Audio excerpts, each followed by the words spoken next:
Herkese merhaba, kanalıma hoş geldiniz. Bahar aylarına yaklaştığımız bu günlerde artık yazın sonlarına geldik. Şöyle bahara güzel bir giriş yapmak istiyorum. Yumuşacık, hafif, harika bir hırka örmek istiyorum. Bunu da sizlerle paylaşacağım, bütün detaylarını. Ama öncesinde hırkanın modelini böyle detaylı, ayrıntılı olarak anlatmak istedim sizlere. Eğer bu modeli net anlarsanız hırkayı çok daha rahatlıkla örebilirsiniz. Sizler de benim gibi böyle küçük bir örnek üzerinde öncelikle modeli iyice deneyin, öğrenin, tekrar edin. Daha sonra hırkanın bütün aşamalarını göstereceğim. Zaten çok rahatlıkla birlikte öreceğiz. Şöyle bakın, modelimiz çok zarif, çok naif, çok şık bir model. Ben böyle küçük bir örnek üzerinde size anlattım. Daha sonra zaten ayrıntı olarak hırka üzerinde göreceksiniz. Ama bakın, bu küçücük model üzerine duruşu bile ne kadar güzel, zarif ve şık duruyor. Gerçekten şahane. Bu arada ekranda görüyorsunuz, hırkamız bu model. Bunu takipçilerim bana göndermişti. Onun üzerine hazırlayacağım. Gerçekten ben de çok beğendim. Çok zarif. Ve eminim bahar aylarında da favoriniz olacaktır. Hırka için şu an kaç adet ip gidecek bilmiyorum ama sadece söylemek istediğim şey bambu veya da pamuklu ip tercih etmeniz ve böyle ince bir ip tercih etmeniz. Ne kadar ince olursa bakın duruşumuz o kadar zarif oluyor. Tığımız 2,5 numara. O zaman hemen tarifimize geçelim. Bu arada hala kanalıma abone değilseniz, kanalıma ücretsiz abone olarak beni takip ederseniz çok mutlu olurum. Tarife geçelim. Evet, modelime zincir çekerek başlıyorum ama zincirlerimi çok esnek çekeceğim. Çünkü hırkamın çok esnek, yumuşak bir hırka olmasını istiyorum yapı itibariyle. Dolayısıyla da zincirlerimi ne kadar esnek çekersem o kadar yumuşak bir hırka elde etmiş olurum. Şöyle bakın, esnek esnek, bol bol zincirlerimi çekiyorum. Bakın ne kadar geniş çekiyorum. Hiç kasmıyorum. Evet, bu şekilde şöyle bir göz kararı zincir çekiyorum. Sadece modeli göstereceğim için. Şöyle bakın. Duruşu gayet güzel görünüyor. Evet. Evet, bakın bu kadar zincir benim için yeterli. Hemen modelime geçiyorum. Zincir çekme işlemim bitti. Bir tane kenar için zincir çektim dönüş için. Hemen ilk zincirimin üzerine batıyorum ve sık iğne yapıyorum. Bakın yine geniş alıyorum. Elimi sıkmıyorum. İkincisine batıyorum ve yine bakın sık iğne yapıyorum. Bunda da yine geniş. Sıradaki bütün zincirlerin üzerine bu şekilde sık iğnelerle geçiyorum. Bakın. Elinizi esnek tutmanız çok önemli. Eğer esnek tutmazsanız benimle aynı ölçüleri yapsanız bile çok dar bir hırka elde edersiniz. Esnek tutamıyorum, elimi ayarlayamıyorum diyorsanız da daha büyük bir numara tığ kullanın. O size daha yardımcı olacaktır. Tığ numaranızı büyütmeniz lazım. Model böyle efil efil, çok güzel bir model. Tam baharlık. O yüzden de bakın bu şekilde elimi geniş tutarak ilk sıramı tamamlıyorum.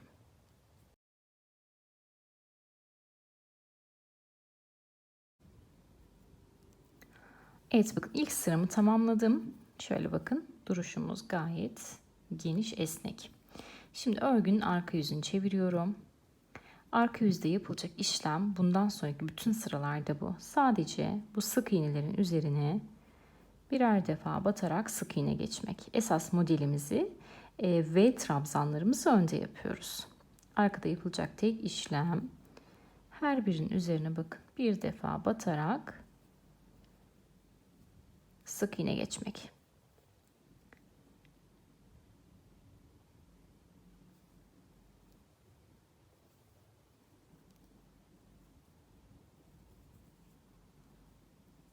Evet. Bu şekilde ikinci sıramı da tamamlıyorum. Modelim zaten 3 sıradan oluşuyor. Sonrası tamamen tekrar.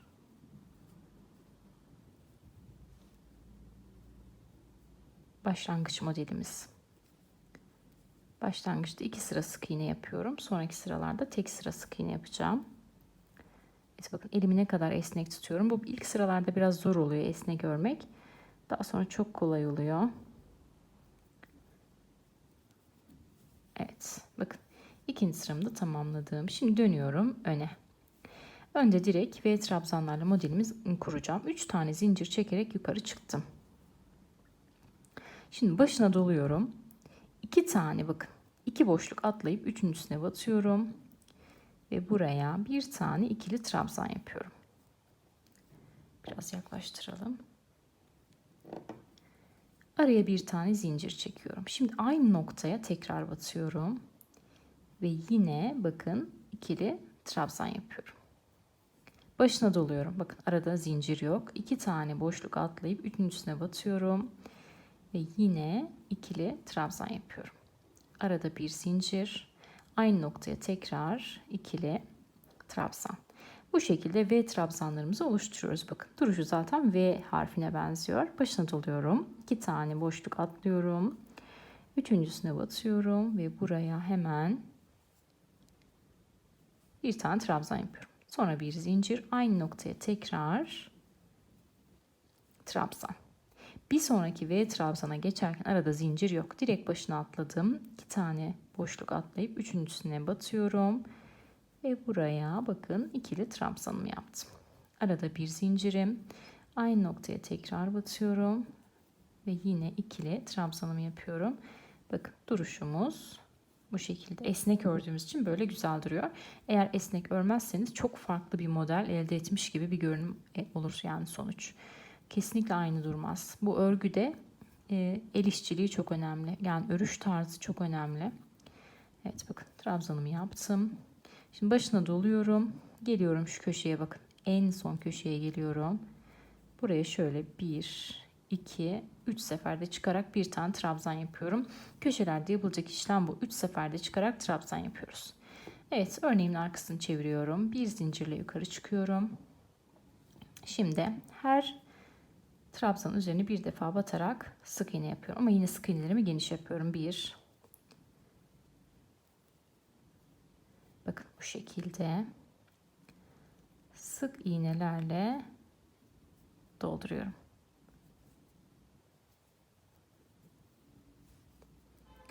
Görüyorsunuz. Elimi çok esnek tutuyorum. O yüzden böyle oya gibi duruyor. Yani dantel gibi duruyor aslında modelimiz.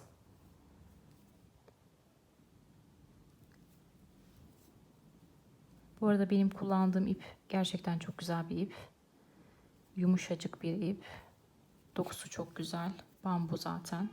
Bu şekilde ince ip kullanmanızı tavsiye ederim. Şöyle bakın. İnce olsun ve pamuklu olsun. Bambu olmak zorunda değil. Evet. Bu şekilde. Bakın her bir trabzanın üzerine batarak geldim sıra sonuna. Bakın. Hepsinin üzerinden ne yaptım? Sık iğne ile geçtim. Bundan sonrası tekrardan ibaret. Şimdi geldim örgünün ön yüzüne tekrar. 3 tane zincirle yukarı çıkıyorum. Kenarlarda 3 zincirle yukarı çıkıyoruz. Başına doluyorum. Şöyle bakın. 2 tane boşluk atlayıp üçüncüsüne giriyorum ve buraya 2 seferde çıkarak V trabzanımı yapmaya başlıyorum. Arada bir boşluk. Aynı noktaya tekrar V trabzanım. Başına doluyorum. 2 boşluk atlayıp üçüncüsüne giriyorum. Bu noktaya tekrar V trabzan yapıyorum. Arada bir boşluk. Aynı noktaya tekrar girdim. Ve V trabzan. Tamamen modelimiz bundan ibaret. Bu V trabzanlarımızı yaparken arada bir tane zincir çekiyoruz. Bir trabzandan diğerini atlarken yani bir V trabzandan diğerini yaparken de arada zincir çekmiyoruz. Sadece bakın başına doladım.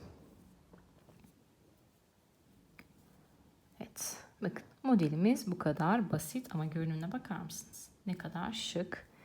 Başına dolup 2 tane atladım. Üçüncüsüne giriyorum. Evet.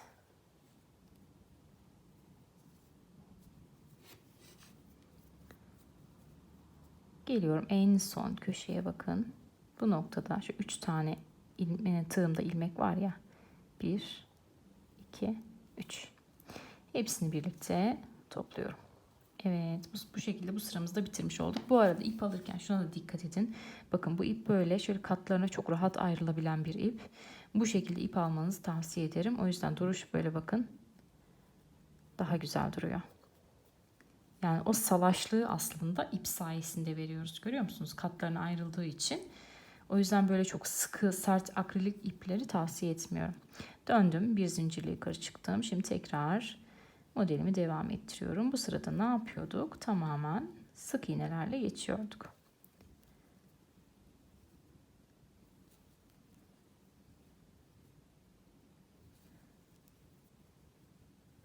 Model görüntüde çok basit görünüyor ama bunda da işte püf noktası elimizi bu şekilde geniş tutmamız.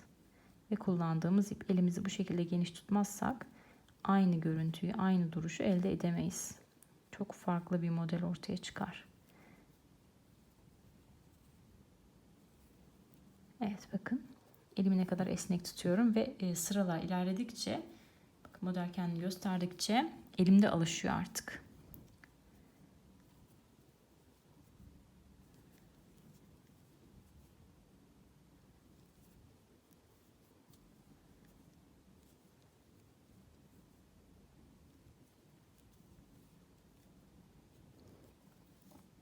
Evet, bu sıramı da tamamladım. Tekrar ön yüzdeyim. Bir sıra daha şu trabzan sırasını göstereyim. 3 zincirle yukarı çıktım. Bakın başına doluyorum. 2 tane atlayıp üçüncüsüne giriyorum ve trabzanımı yapıyorum. Arada bir boşluk. Evet, ilk V trabzanımı yaptım. Başına doladım. 2 tane atlayıp üçüncüsüne giriyorum. Bakın bu şekilde arada bir zincir, aynı noktaya tekrar giriyorum. Trabzanımı yapıyorum.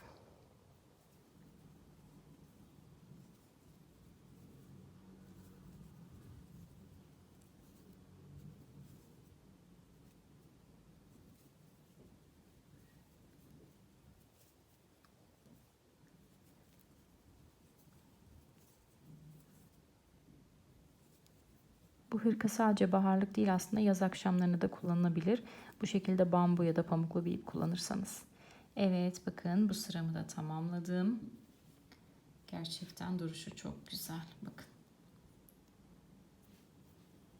Başına doladım. Geliyorum, en son noktaya batıyorum. Böyle soft renklerle bence daha güzel olur. Ben kırmızıyla falan da denedim ama çok hoşuma gitmedi. Böyle soft renklerde bence model çok daha zarif ve şık duruyor. Krem, turkuaz, yeşil, ekru, bu tonları kullanabilirsiniz. Beyaz. Evet, şimdi ben birkaç sıra daha öreyim. Hani model kendini göstersin. O zaman tekrar size göstereceğim. Şimdi örüp dönüyorum. Evet, anlaşılması açısından böyle birazcık ördüm, duruşunu daha net anlayın, daha net anlaşılsın diye. Şöyle bakın, gerçekten duruşu şahane, çok zarif duruyor. Tıpkı bir dantel edasıyla. Şöyle tekrar netleştirelim. Ben gerçekten çok beğendim ve hırkayı yapmak için sabırsızlanıyorum. Eğer bu aşamaya kadar anladıysanız bundan sonrasını da beni takip ederek çok rahatlıkla yapabilirsiniz.